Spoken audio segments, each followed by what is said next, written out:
Bismillahirrahmanirrahim. Assalamualaikum warahmatullahi wabarakatuh. Waalaikumsalam warahmatullah, Kak. Alhamdulillahirrabbilalamin. Wabillahi nasta'in wala umuri dunya waddin. Wassalatu wassalamu ala asrofil anbiya'i wal mursalin wa ala alihi wa sahbihi ajmain amma ba'du. Izin memperkenalkan diri, saya Atin Farhanah dari Bimbingan Konseling Islam 5A UIN Sunan Gunung Jati Bandung. Nah, pertama-tama saya ingin berterima kasih kepada partisipan yang telah hadir pada Zoom meeting kali ini. Nah, langsung saja, saya di sini akan sedikit memberikan informasi tentang gizi remaja. Nah, gizi remaja ini ada 5 pembahasan.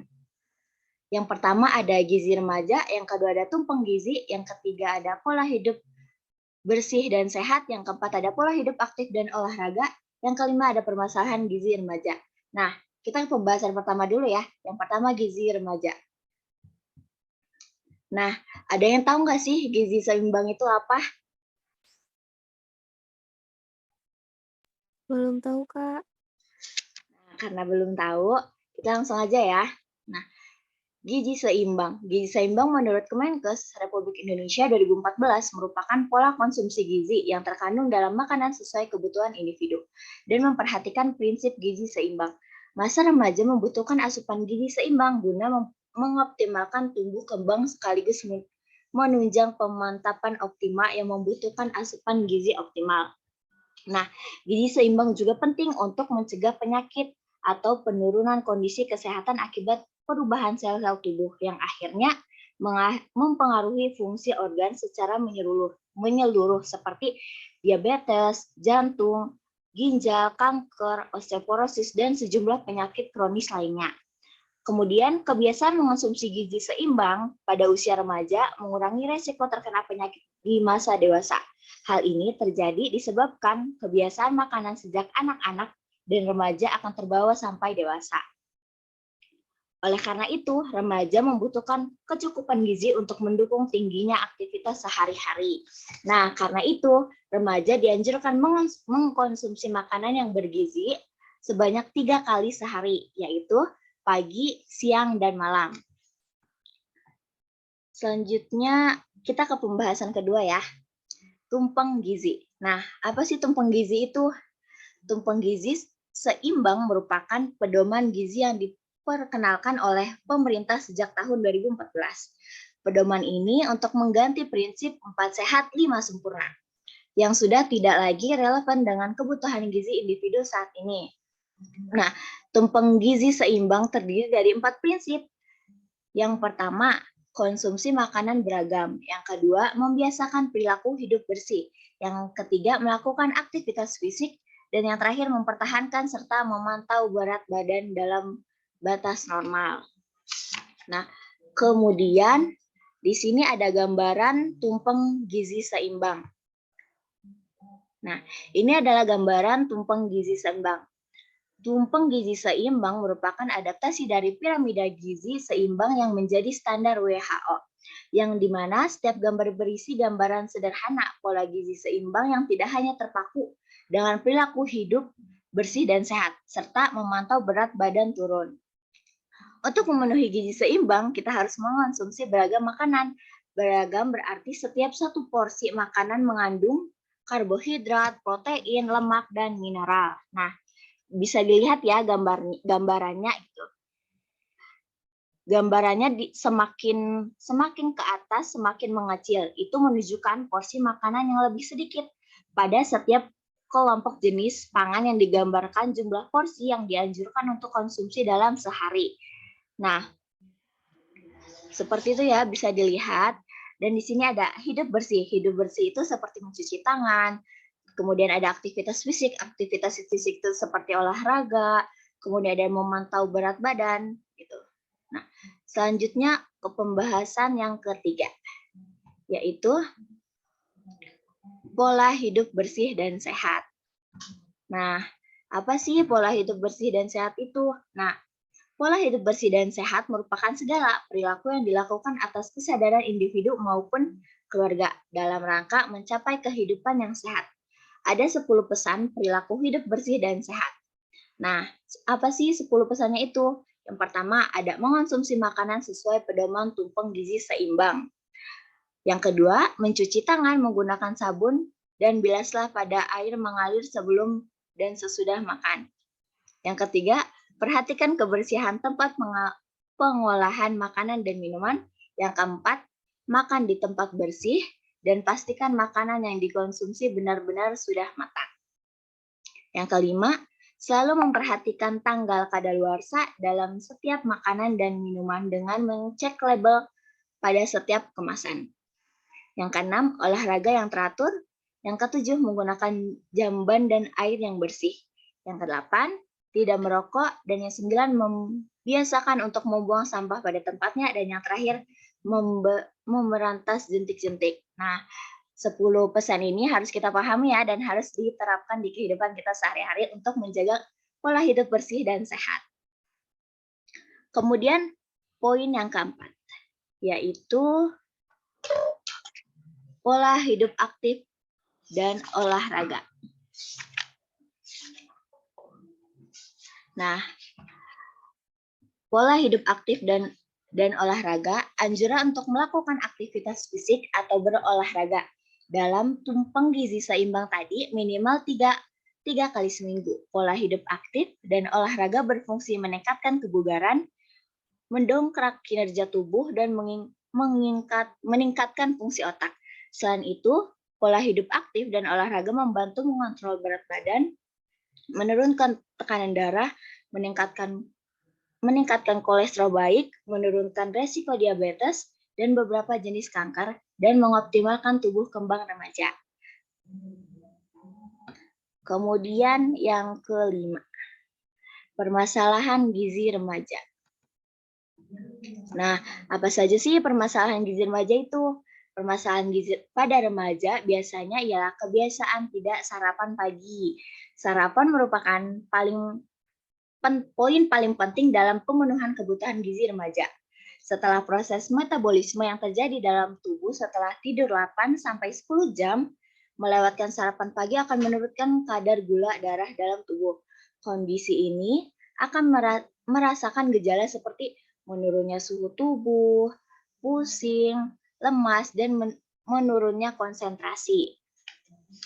Kemudian permasalahan yang kedua. Nah, di sini ada permasalahan anemia.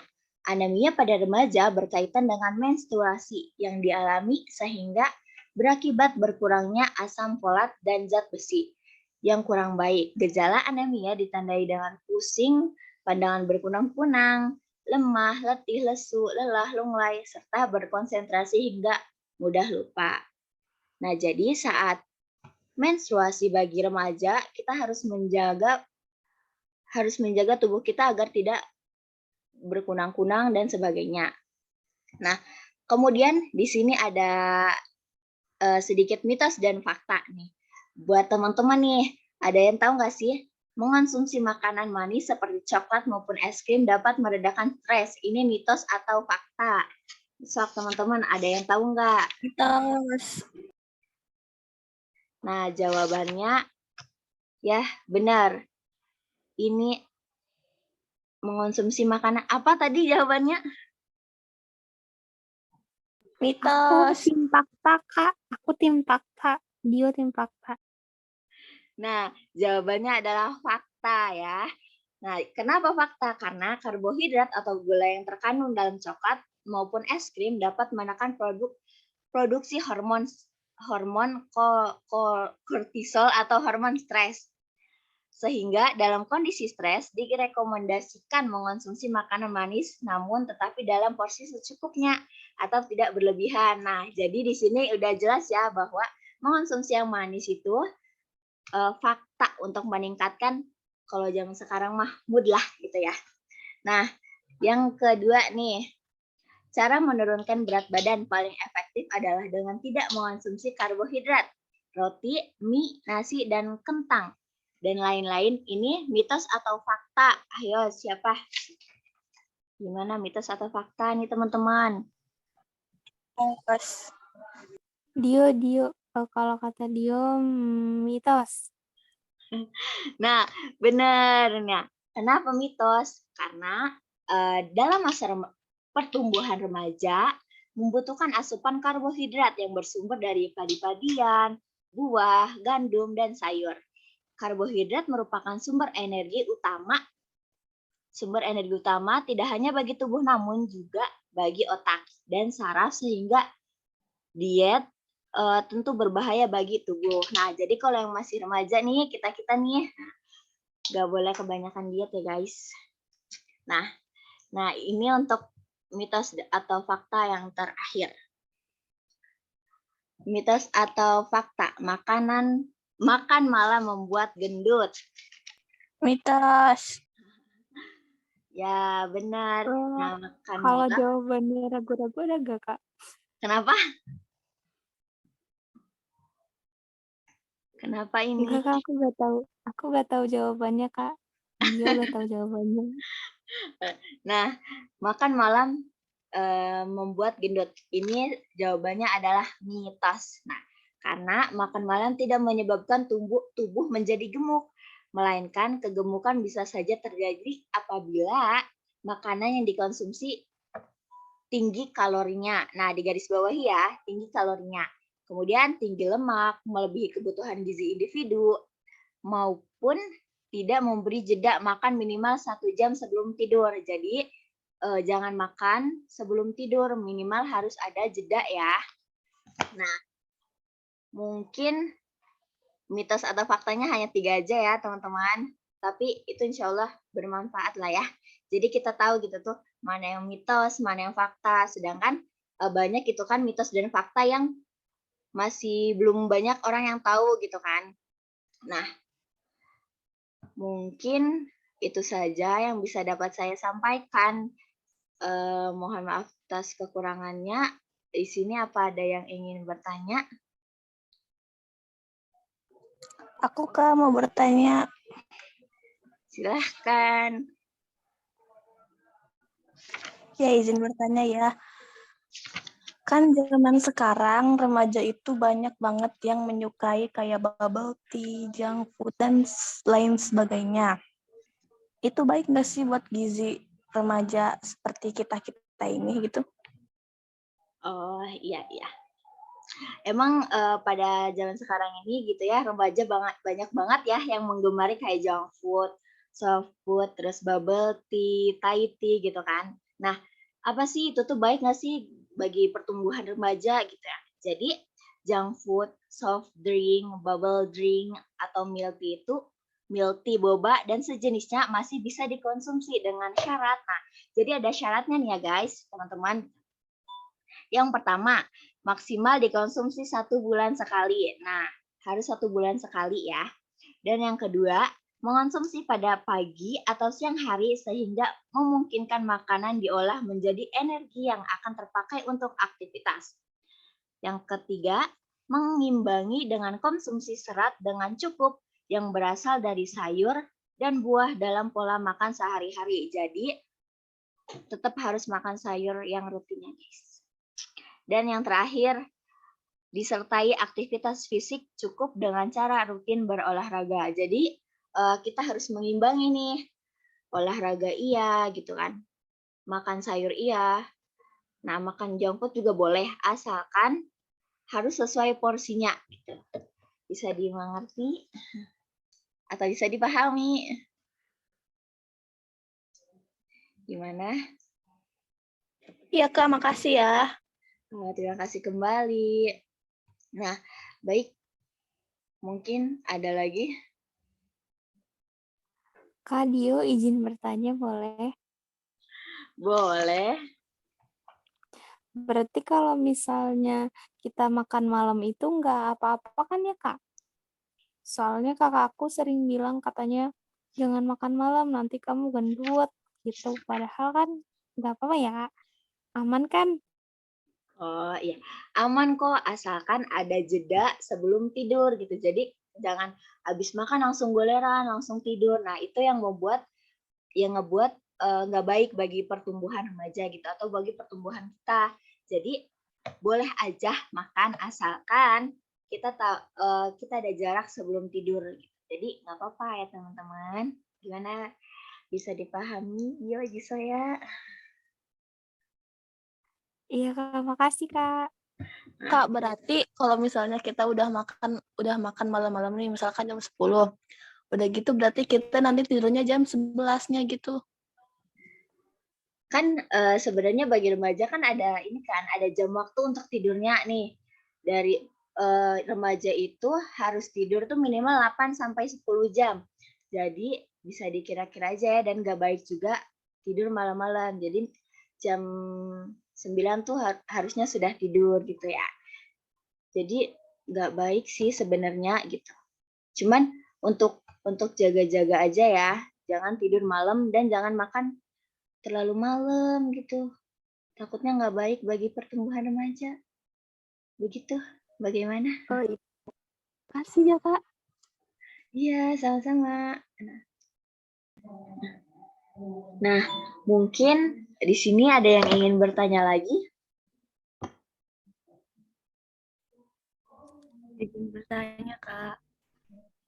Boleh, silahkan. Kalau misalnya makan seblak atau makan yang pedes-pedes itu dibolehin nggak sih Kak sebenarnya? Oh, makan seblak ya. Nah, mungkin kita sebenarnya harus cari tahu dulu ya, tubuh kita tuh kuat nggak makan pedas gitu. Terus kan kalau aku kan pernah baca gitu kan bahwa kerupuk itu kan nggak, kalau kerupuk direbus itu kan nggak baik gitu bagi pencernaan kita atau bagi tubuh kita. Kemudian ada pedas, seblak kan pasti identik dengan pedas ya, gitu kan. Jadi kan katanya juga makanan yang baik itu makanan yang bisa diterima oleh tubuh kita, yang baik untuk tubuh kita aja. Jadi kalau misalkan makanan pedas kan sebenarnya nggak baik ya buat tubuh kita gitu. Kayak misalkan buat pencernaan juga nggak baik kan. Jadi mungkin dikurang-kurangin aja. Tapi kalau misalkan emang sesekali mah nggak apa-apa. Cuman kalau misalkan lebih baik mah jangan gitu untuk pertumbuhan kita. Bagaimana, dapat dipahami? Baik Kak, terima kasih. Iya, sama-sama. Mungkin sudah ya. Langsung saya tutup aja. Sebelumnya terima kasih untuk partisipan yang sudah hadir dan semoga Allah ganti dengan pahala yang berlimpah untuk partisipan yang hadir pada kali ini. Untuk itu, saya Atin Farhana izin mengundurkan diri. Mohon maaf jika banyak kekurangan dan kesalahan. Mohon dimaafkan. Sekian dari saya. Wassalamualaikum warahmatullahi wabarakatuh. Waalaikumsalam warahmatullahi wabarakatuh. Makasih Kak Atin. Iya, sama-sama. Terima kasih juga. Makasih Kak. Iya. Iya.